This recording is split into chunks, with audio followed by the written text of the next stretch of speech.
You know, the name of the game in fantasy football is score points. Simple as that. You're looking for players who are going to provide you with the opportunity to have more points than your opponent on a week-to-week basis. And when you're thinking about the game of football and how that intersects and intertwines with fantasy, opportunity is king. Doesn't matter the position, doesn't matter the team, doesn't matter the year, doesn't matter the season. Opportunity is what matters. And when you're talking about the wide receiver position in particular, in today's NFL, with so many offenses spreading the ball out, so many offenses deploying 3 and 4 wide receiver sets, it's difficult to figure out which guys you should be investing in, which guys you should be buying, which players you should be getting rid of, which players you should be putting into your starting lineups.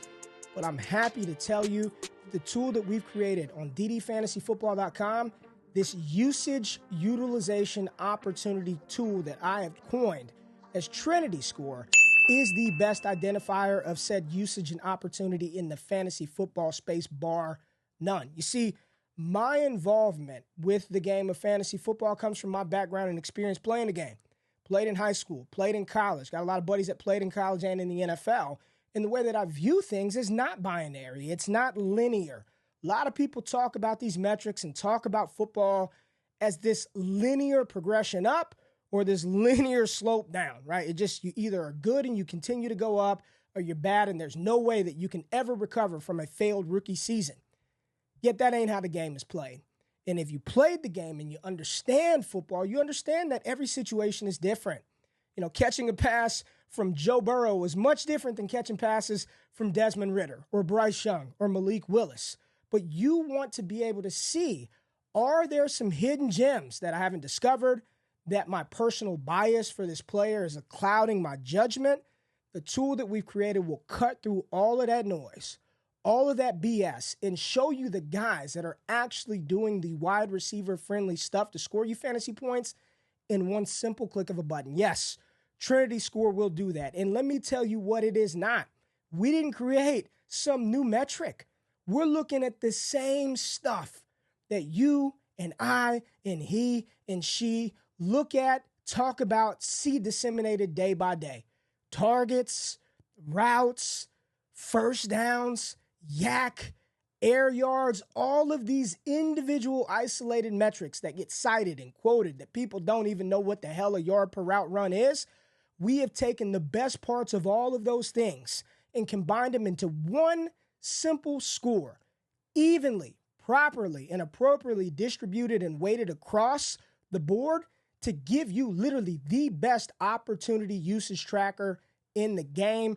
And the best part about Trinity is it does correlate year over year, which means there's a predictive element to it. So if you've heard about this and you see all this different stuff, understand that this came from the mind of somebody who understands that the game is not linear, that the game is not just an elevator ride up or an escalator ride to the floor. You've got to really dive into offenses to see which guys you want to make a bet on or which players you don't.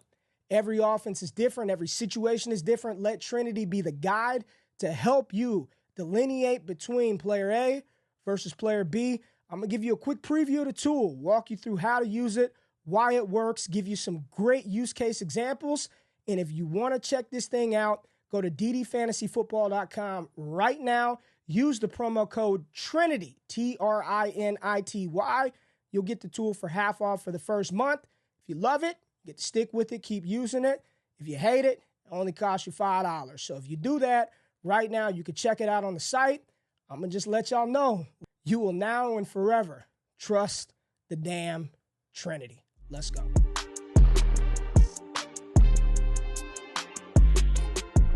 When you go to the website and you click on the Trinity tool, you'll be greeted with this chart right here with a bunch of dots. You'll see a diagonal trend line and some thresholds. We tested this over the last 5 years. And historically, where you want your wide receivers 3, your wide receiver 2s, your wide receiver 1s, and your low-end wide receiver 1s to fall, you want them in these colored territories over here. But when you click on the tool, you'll be greeted for the 2024 season. It says weeks 1 through 17, 2 weeks worth of data. A simple way to view this chart and what to think about are the players who are at the far right of this trend line. You see them all over here, all these players up here. These are your dope players. These are the players who are being utilized in their offense. They're doing all the things that you want a wide receiver to do. They're receiving the valuable downfield targets. They're getting the target share. They're being targeted by their team's quarterback in that offense at a high clip, and they're also delivering from a scoring perspective. You click on a dot here, there's Jamison Williams. His Trinity score, a.k.a. his usage, 8.45, 19 fantasy points per game. You got Justin Jefferson, Malik Neighbors up here, Nico Collins, Chris Godwin, and at the very top, A.J. Brown. Now, what this score does not do, what we are not going to do is penalize players for not playing. If you didn't play, you got a 0. I knew I didn't have to start you. You didn't play. But that has no reflection on what the offenses want a player to do when they're on the field. Think about this, y'all. So many analysts out there are just throwing numbers out there. 30%, 40%, 15%. No, folks.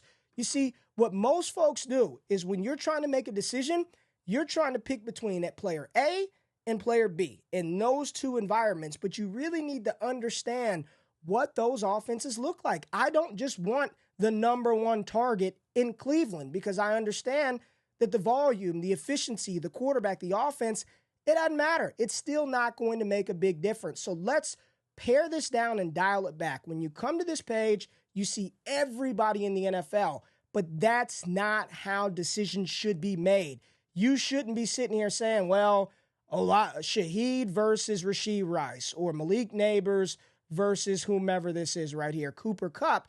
You got to analyze these situations individually.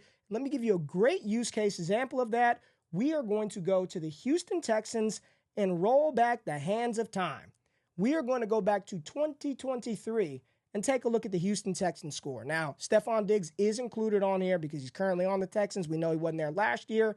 So the number one leader for the Houston Texans was Nico Collins. 8.5 score, which is incredible. He's giving you 16 fantasy points per game. Right behind him, you got Tank Dell right on that threshold. 7.98, which is really good. 15 fantasy points per game. You see them both over the trend line. This is excellent. This is great. But that's at the end of the season. Let's look at what happened and what we were thinking about during the season when this was happening. So we rewind back and we look at week 1 of the 2023 season. And you see right here, Nico Collins led the way. His usage, the things that the Houston Texans asked him to do that helps you and I score fantasy points was better than everybody else. It was better than Tank Dell, better than Robert Woods, and you see that. This score tells you that. You don't got to go look up how many routes he run, where he was aligned, how many targets he led, and all that shit. That's why you see his score so high at an 8.13. Following that, you've got Robert Woods, and then you also have back here Tank Dell. He was a rookie, not so much worried about that. So a low score, wasn't asked to do a ton. People still weren't believing Nico Collins. Week 1, I don't really know about Nico Collins. I don't think he's going to be a thing. Wasn't very good. It's his 3rd season. Hasn't done anything before. All the same tired narratives that fantasy analysts have been feeding you for years. Well, this tool will help you cut through that noise because if you fast forward to week 2, look at where Nico Collins is. 7.56, scored 27 fantasy points, but screw the score. Screw the points. It's what he was asked to do in his offense. He was asked and deployed and utilized in fantasy scoring ways above and beyond everybody else on the Houston Texans roster. You go down here, there's Tank Dell, 5'6", scored a lot of points, but he wasn't necessarily asked to do a ton. 5.62 lets me know there's more upside in there. He was not asked to do a ton of wide receiver stuff on that week. You look at some of the other scores, there's Robert Woods at a 5.4. Players that are back here, they're just John Mechie. Like this is when you see players back here, this lets you know the team just had no plans to utilize that player inside of that offense. Now you fast forward, people still weren't bought in. Nico Collins got hurt week 3. So let's just zip to week 4 where he was in the lineup. So Nico Collins was available in week 4, and Nico Collins' Trinity score in week 4 was a 9.31. He scored you 35 points per game, and people were still kind of like, I don't know about that Nico Collins. And how do I know that? Well, look at the bottom of the screen.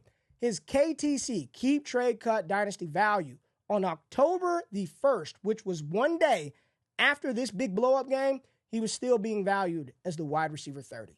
people had not truly bought in. They didn't believe it was sustainable. They liked Tank Dell better. They liked this player more than that player. Screw all of that bias. You got to trust what the teams are telling you, and there's no better predictor, no better indicator than what the teams are asking the receivers to do, how they're being deployed, and how they're being utilized in their offense. That is what Trinity is. This tool would have allowed you to look at this situation and see, man, Nico Collins, when he's on the field, they're asking him to do more wide receiver shit than anybody else on the team. And yes, in week 3, Tank Dell got his. Tank Dell exploded in week 3. There he is right there, 8-9-8, 25 fantasy points, which also shows that Tank Dell is probably a really, really good player. But there's no doubt that Nico Collins, when he's on the field, I can filter by any timeline. As long as he was playing, Nico Collins was being used more than anybody else. Even in this poor week 8, where he had a 6.15, it was better than Tank Dell. He was being asked to do more in his offense than anybody else, and this tool will eliminate all the bias. It will get rid of your need to have to go search this out, look at that. But if you wanted to, like if you just wanted to take a look at what they were doing, how that data shook out, well, we've got a Trinity report on the tool as well that allows you to look at that. So when you look at weeks 1 through 4 of last season, because we're putting our mind in last year because this is how you use the tool to predict those breakouts. When you take a look, and let me zoom in a little bit for you. When you take a look at where Nico Collins sits, right here, at that point in time, he was one of the highest Trinity Score usage rate wide receivers in the league with an 8.60. He was scoring you 20.7 fantasy points per game with a 36% air yard share, a 21% target share. He was getting you 8 yards per reception and 3.37 yards per route run. What does all that stuff mean? Yards per route run, target share, air yard share, all the valuable wide receiver stuff. Nico Collins was receiving that, and you can just see that. I mean, his score from weeks 1 through weeks 4, higher than Chris Olave, higher than Jamar Chase, higher than CeeDee Lamb, who at that point in time was scoring you about 15 fantasy points per game. And we know what happened in Dallas. That thing picked up, and you can look at his chart as well and see that trend happening. But Nico Collins was a glaring, screaming, buy, even though people were telling you don't buy in. You see Puka Nacua up here, 9.42. Incredible score. I don't know about Puka. I don't know if it can sustain. Well, screw what your personal bias is.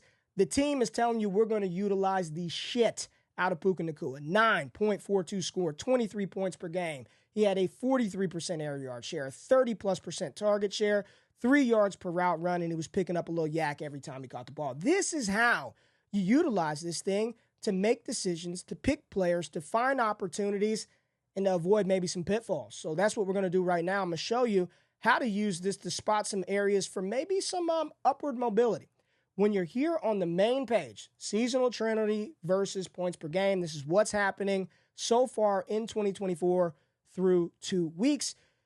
This is the buy zone down here. This is what I call this, the buy zone, the pay attention zone, because these are all players whose Trinity score, aka the usage, is very high. They're being utilized in ways that should score you some good fantasy points. But for whatever reason, and the reason normally is the quarterback play and efficiency, they're below the trend line. So they are doing a lot of wide receiver friendly stuff, aka Garrett Wilson with an 8.35, but he's only scoring us 11 fantasy points per game. George Pickens, even higher usage score, 8.58, but he's scoring us 9.2 fantasy points per game. And one of my favorite Trinity finds is Atlanta Falcons' Drake London, which we shall talk about here soon, a little further down the list. You got Greg Dortch, you got Josh Reynolds, Khalil Shakir. Who is this? Amon-Ra St. Brown, even Amon-Ra right now, a little below where he historically is. But let's take this use case right here with George Pickens. Why and how can you use this to buy? In the same way, you can use this to find some situations where you may want to pivot off of a player who is he's producing higher than what he probably should. You look right here, Stephon Diggs, Trinity score of 4.64, but he's giving you close to 15 fantasy points per game. He's the outlier right now. The touchdowns helping sustain him, which we don't count touchdowns, but a first down is in the score, and a first down essentially is a touchdown that is counted as a first down. But Stephon Diggs, very low score, very high point per game. This is a player that I'm not going to tell you to sell Stephon Diggs, but this is how I would use this is he's producing way more than he probably should based on a player who's doing so few wide receiver friendly things inside of that offense. It's a tough buy for Stephon Diggs. But when you're looking at these players here, George Pickens, Garrett Wilson, great use case for those. And we'll wrap up with Drake London as well. Let's go to the Pittsburgh Steelers. Let's take a look at the Pittsburgh Steelers and just showing y'all, just want to talk y'all through the score and how I use it. When you see this right here, and I've got to zoom in close, right? You got two dots back here, have no clue who this is. Calvin Austin and Van Jefferson, both with scores of 2 and 1. Sub 5.5 is just awful, folks. I mean, it's just, there's no hope if you're down that low. And then you see George Pickens way up here. So right now, I don't have to look up any kind of advanced data. I don't have to go to any other website. Just off of this screen and this screen alone, I know that from the wide receiver standpoint, there's only one wide receiver in Pittsburgh I even mildly want, and that's George Pickens. He's the only one who's being asked to do the things that are going to score you fantasy points. 8.58. I don't have to look up shit else. I just know it's George Pickens, and I don't want any other receiver from Pittsburgh. And this score tells me not only do I want Pickens, he's below that trend line, which means he should be scoring upwards of 10 to 15 points per game based on what he's being asked to do in his offense. This right here is why, if you were going to do it, and if you believed in Justin Fields or the Pittsburgh Steelers passing attack improving, this is how you use something to go buy a player like George Pickens. And just because you have a high score does not necessarily mean you're going to score a lot of fantasy points. You see a high score below the regression line. There was no better candidate to really explain that than Atlanta Falcons' Drake London in 2023, who finished with an 8.53 score, yet he was only giving us 11 points a game. And you can see right here that based on the wide receiver stuff Drake London was doing, Drake London should have been scoring a lot more points. Now, if I pull this back, and this is so cool to look at, to 2022, right? Let's go back to the 2022 season. Look at Drake London, 9.08 usage score, absolute hammer in 2022. But he only scored you 10 points. Look how low he is below this trend line, which shows you this right here tells me that the QB play was dreadful in 2022 because based on what London was doing, he should have scored a lot more points, and I'm going to blow your mind with this one. Let's put the Miami Dolphins on the screen as well. Yes, the Miami Dolphins. Let's get Tyreek in here, and let's filter this thing weeks 13 through 17 of the 2022 season. This example of how you use this score and why you make bets and how you make bets, no better example. You see two dots at the far right, almost off of the chart at the top. Tyreek Hill with a mammoth, monstrous, ridiculous 9.71 score. I mean, that is beyond elite. You want for elite difference-making wide receivers, the threshold is a 9.5. He's at a 9.7. I mean, he is doing everything in this offense to score you fantasy points. Just scroll down. 9.79 for Drake London. Higher than Tyreek Hill. He was from weeks 13 through 17. No wide receiver in the NFL was doing more wide receiver shit than Drake London. I don't need to go look it up. You can go fact check it yourself. And this is in the confines of his offense. So there could have been receivers across the NFL who had a higher target share, right? Who had more targets, ran more routes, had more yak. But that's irrelevant. We're talking about what these players are doing amongst their own offense. Drake London can't get no Cincinnati opportunity. He can't go to Dallas and get opportunity from Dak Prescott. This is showing you what the opportunity and the usage looks like inside their offense. And Drake London, what he was doing, he should have been scoring us a hell of a lot more than 12.95 fantasy points per game. But based off of this and the predictive nature of this tool, this is why people bought in for 2023. This is why here in 2024, we have bought into Drake London because he is being utilized in a way which should yield fantasy points. Now, we're going to see how that plays out here in 2024, but this is how you use the tool. This is how This tool will cut through all the bias, all the noise that you hear out there. There ain't no, oh, I like this player, or I don't like that player, or this player. Let me show you one final one, and then we'll wrap this thing up. All right, I've hidden the names from you, and I want you to take a look at this. I've got some players on the board. I've got 8 players all pulled up on the Trinity tracker. And as you look at this, what's the first thing that you notice? You notice the players below the line, the guys that are far back to the left, the ones that are far to the right. Quick, just a reminder and remember this.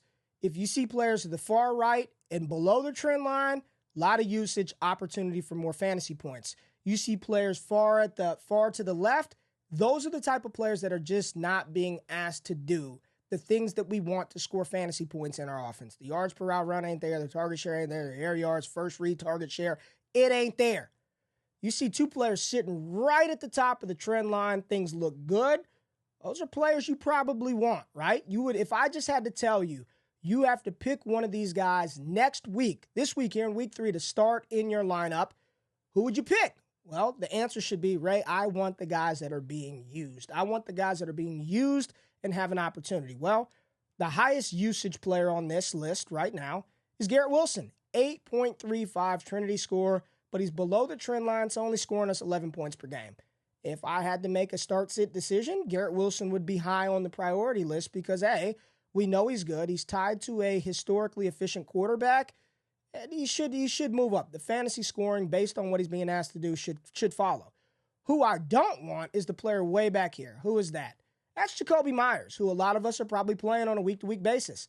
4.53 score, 8.15 fantasy points per game. So although the score is low, you see he's above the trend line, which means Jakobi Meyers is making the most of the limited opportunity that he has. At least he's making the most of it. Who is not making the most of his opportunity?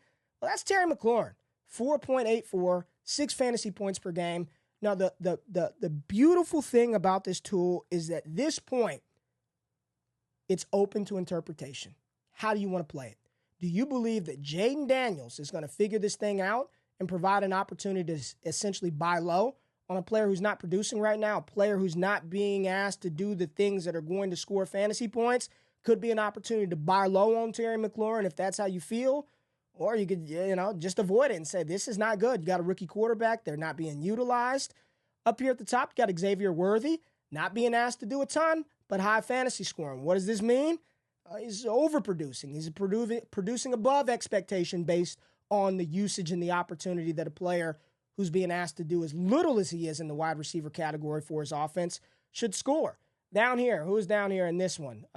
Much lower, the lowest person on this chart. You've got Cortland Sutton, who we're jamming in every single week. Right here, you got Chris Olave, whose score is going up. He had a very poor week 1. It was all the way to the left. I throw it out the window because that just means he was not asked to do anything. But Chris Olave trending up. But the top 2 players on this list from a scoring perspective and that maximizing their opportunity in their individual offense, Mike Evans, 7.76 score, 15 fantasy points per game. You're firing him up every week, no doubt, even though Chris Godwin had the big week. And if you listen to my wide receiver ranking show, I was higher by 12 spots than expert consensus ranks on Chris Godwin just using this tool, just using the opportunity of the Bucs. I'll show you that real quick. It led me to say I believe this usage is going to continue. We're going to fire up Chris Godwin as wide receiver 12, 13 on the week. But right below Mike Evans, who do we have? Oh, my goodness. Quentin Johnston. Oh, QJ. People don't like that QJ. Rookie bust. Didn't get it done. 7.82 score, 14.45 fantasy points per game. And we know he had a big week 2. 2 touchdowns in week 2. The score does not factor in touchdowns, but it does heavily weight first downs, which are counted in the touchdown department. So you got Quentin Johnston right there, whose Trinity score, who's asked to do wide receiver stuff, a little higher than that of Mike Evans, above the trend line, tracking very well. And we could pare this down and just look at QJ in week 2. Let's look at QJ in week 2, and then I'll get y'all out of here. I promised myself y'all would only be here for 30 minutes or less, and I am going to stick to that promise. So in week 2, this past week, Quentin Johnston's score was ridiculous. 8.33 score. We know what he did, but it's not just this. Y'all could go back if you're in the community, and I highly suggest you join the Discord. Patreon.com/ALLGAS. Get in the community, or on the website when you're signing up for this tool, as you all should. $14 a month gets you access to the website, the tool, and our private Discord. I do a Trinity Report show live where we deep dive this. Myself, Scott Connor, the Dynasty Theory crew. There's no better place to be. And I'm telling you, the way that I view fantasy, it starts with the real game of football. Like, everything that's happening on a football field is impacting us in fantasy. I've talked about this for years. Personnel, formational deployment. These are things that I've been preaching about, and it's just now starting to catch on. This tool is ahead of the game, because what we're going to do is go back to 2023, and let's go to week 14 through week 17 of the 2023 season. And you see QJ, right? Right here in the middle of the screen, 5.64. Not great, also not awful. When you look at the utilization, the first 13 weeks of the season, let's go weeks 1 through 13. Look at how far back he was. So weeks 1 through 13, Quentin Johnston, 4.08, barely registered a 4. He almost doubled up from weeks 14 through 17. So you saw the usage go up towards the end of the season, which led me to believe there might just be something, a little thing there for Quentin Johnston. And here in 2024, he right now leads the LA Chargers in usage and utilization. And you can filter that and see that by team right here. LAC, you've got QJ at the top with a 7.82, 14 fantasy points per game. And rookie Ladd McConkey, very impressive score himself, 6.97, almost 10 fantasy points per game below the trend line, which tells me, hey, there's some more scoring potential there for Ladd McConkey. If he just gets on par with what other players with a similar score typically do, he'll be right there at that 14 point per game mark. Now, one of the things that you have to do with this tool as you use it, you still have to analyze and evaluate the quarterback situation, because, folks, that really does help drive this wide receiver production. So it's not just the opportunity that the receiver's getting. Once you find the ones who are being utilized in fantasy-friendly ways, you got to make a determination if that quarterback is somebody you want to buy into. Ultimately, our score, our tool, I stand by it. I highly encourage you to try it out. And if you stuck around to the end of the video, I gave you a little nugget to try it for half off for the first month. So appreciate y'all time. I'll be back in a couple of weeks. We'll see how some of these trends play out, but there's no better tool in the fantasy football space coming from the mind of somebody that actually played the game and understands how football is a wild, wild roller coaster, and you got to chase the opportunity, chase the usage, but more importantly, trust the Trinity. Y'all stuck around to the end of the video and you found the information actionable and or entertaining, go to ddfantasyfootball.com, check out the tool, check out the site, hit that thumbs up button, like, comment, subscribe. Appreciate everybody being in the building. Y'all have a great, fantastic week 3. Stay locked in on all the dope content over here at DD. Appreciate y'all. I'm out. Peace.